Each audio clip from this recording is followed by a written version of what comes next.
an embarrassing situation for lots of people. But I have seen people learn stuff from that very uncomfortable situation.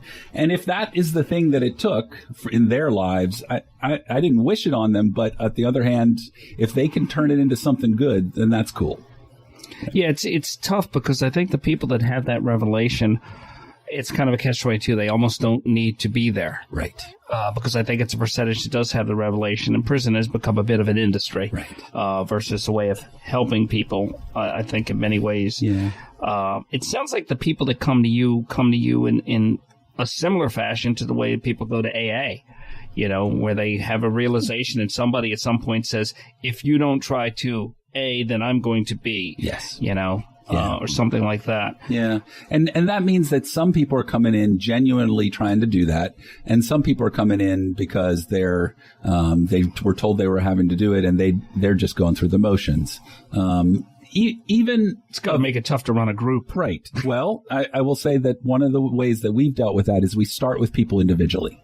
So we work with people one-on-one for a bit, and we're trying to really get in and get a sense of what's going on and what motivates this person. And if they do not show any willingness to be honest about who they are and how they've been, or if they are willing to be honest, but they show no motivation to be any different at all, this would be the example of somebody who describes having acted very, very badly, but you ask them how they feel about it, and they say they feel good about it because the other person deserved it, right?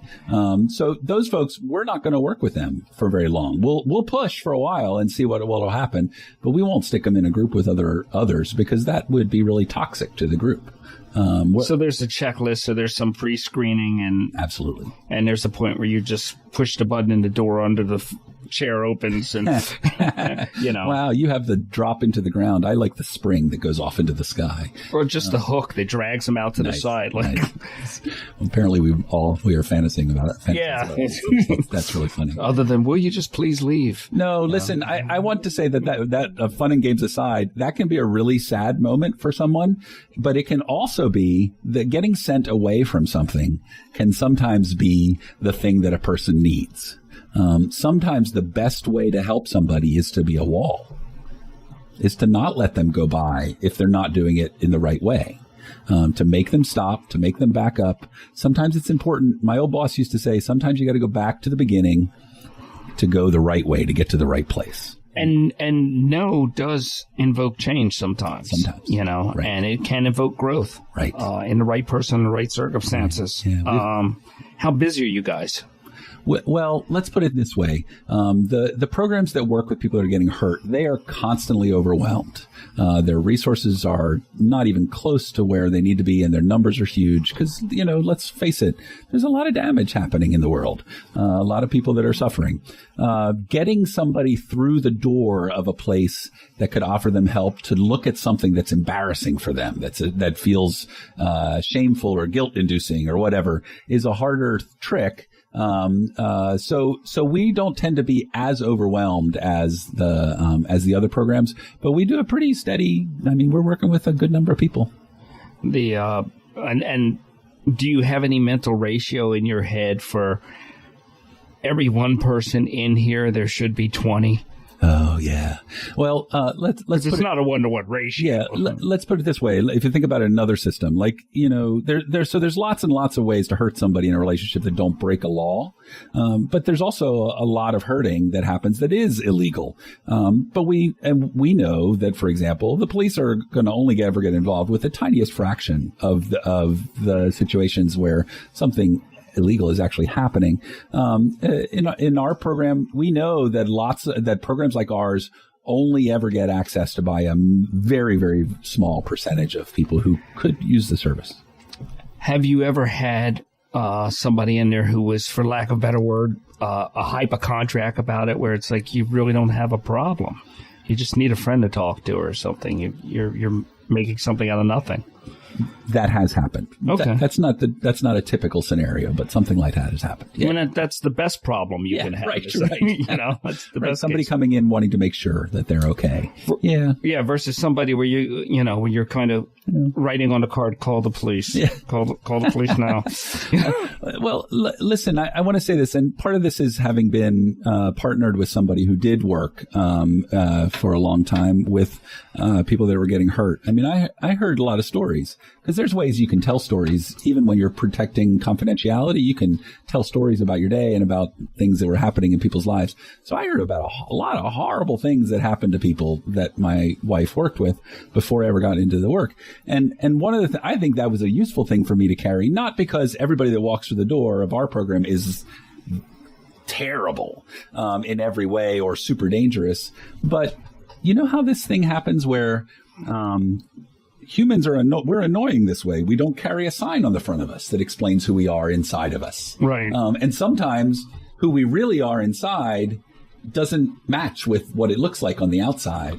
So it's been useful for me to have that prior experience, and just to have in my head the idea that anytime somebody walks through the door, that at least the possibility that this could be a very dangerous person, because there are programmatic implications to that. You got to think about what that means in terms of safety for their family and even for the program. Well, it makes you well-rounded with knowing what you know from her. That gives you a fuller perspective. We talked before about metrics for measuring success, and success is such a broad word, and success is the best that you can get in a sometimes bad situation. So success isn't always that, somebody would naively say, well, success is the people get back together and live happily ever after. And it's not just that. Success is the best you can get. How would you measure success? Right. Sorry if you ask a simple question. I'm going to give you a big answer. Okay. So the thing that this is what we're aiming for anytime somebody walks through the door. If there's been any kind of physical violence, we want that to stop. Right. We're expecting any physical violence to stop. And we really want the significant verbal and emotional stuff to really, really either stop or get super toned down. That is the standard. That's what we're shooting for with everybody that comes to the program. We know we won't get it with everybody. It's pretty hotly debated in the field and research in the field about sort of how you measure program impact. There's been some research that's been done that hasn't been able to establish a program impact at all. And that's been very worrisome. There's also been some other research that's come along and said, okay, so there's a couple of things that maybe that first body of research wasn't taking into account. And the two important things being this.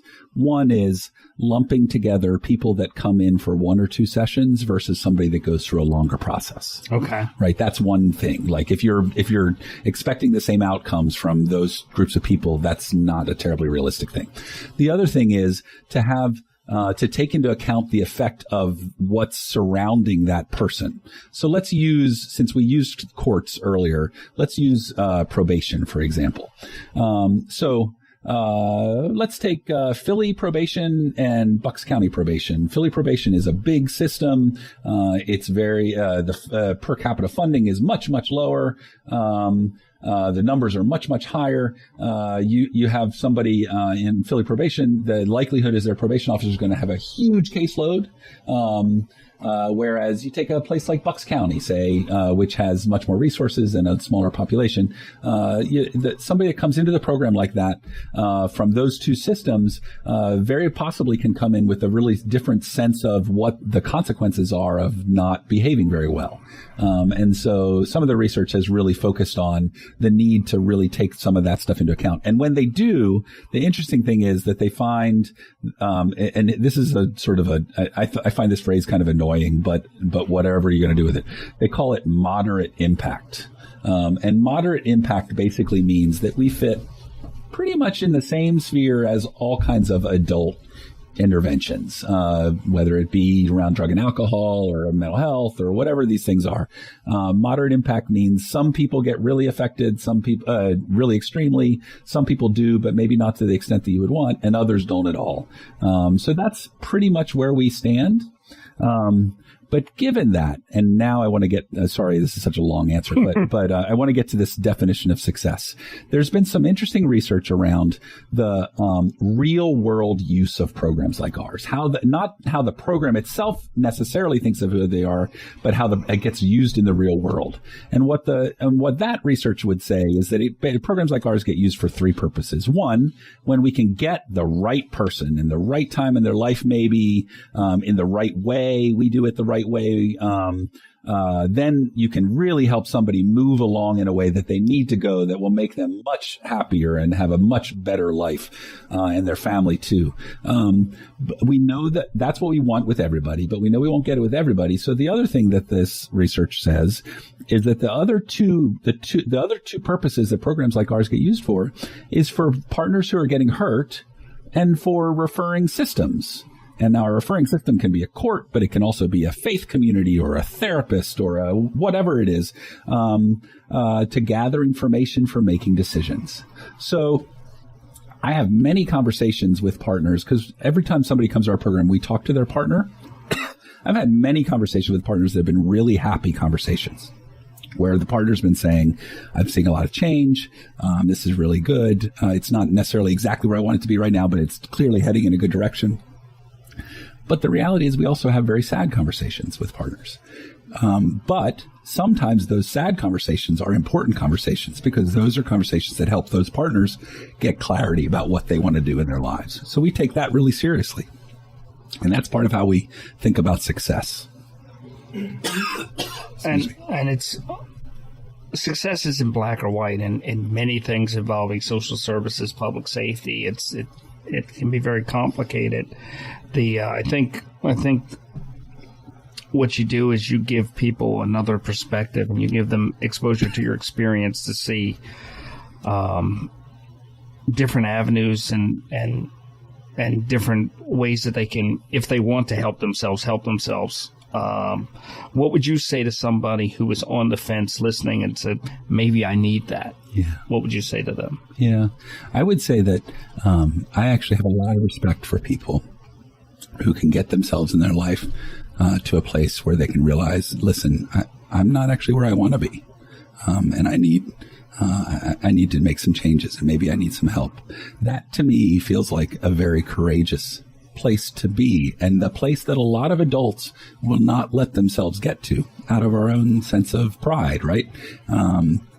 So for somebody out there who really would be considering this, the thing that I would say to them is, if you're not happy in your life, if you're worried about how your family feels about how you've been acting to them, there's a lot of people like you, and a lot of people who have really worked to learn how to do things better. And if you're interested, I bet you could too.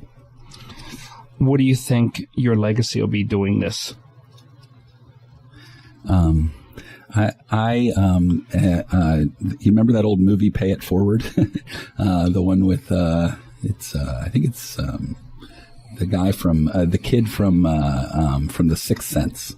Anyway, just this whole idea of like, you put out what you can put out into the world. And if you can have some impact on people's lives, I'm very clear that there are a lot of people that have come to our program that I'll never have a sense of whatever happened to them down the road. But I've had enough people come back and say, I'm really grateful for the work that I did there, that it makes me feel like there's something really nice happening here. And that feels like enough of a legacy to me. It's amazing that when you have one of those can make up for, a bunch of crappy days, because you think. I think when I was younger, I thought that bad things stand out more, and they do. Mm-hmm. But as you get older, good things stand out more. That's when you make that transition. And I don't know when that happens for people 40, 50 or something, but good things do stand out more, and you're proud of those achievements, and whatever little good, like you said, you can do in the world is of value. But I want to thank you for coming, Tony Lapp, Assistant Director of. We're actually co-directors. But Co-director. Okay, sorry. And no. It's. I mean, in some ways, it's part of who we're trying to be. Right. We're trying to show shared leadership. And Menergy. and just like it sounds. And thank you for coming, and thank you for enlightening us on the other perspective on this issue. Thanks. Okay. Bud Russell.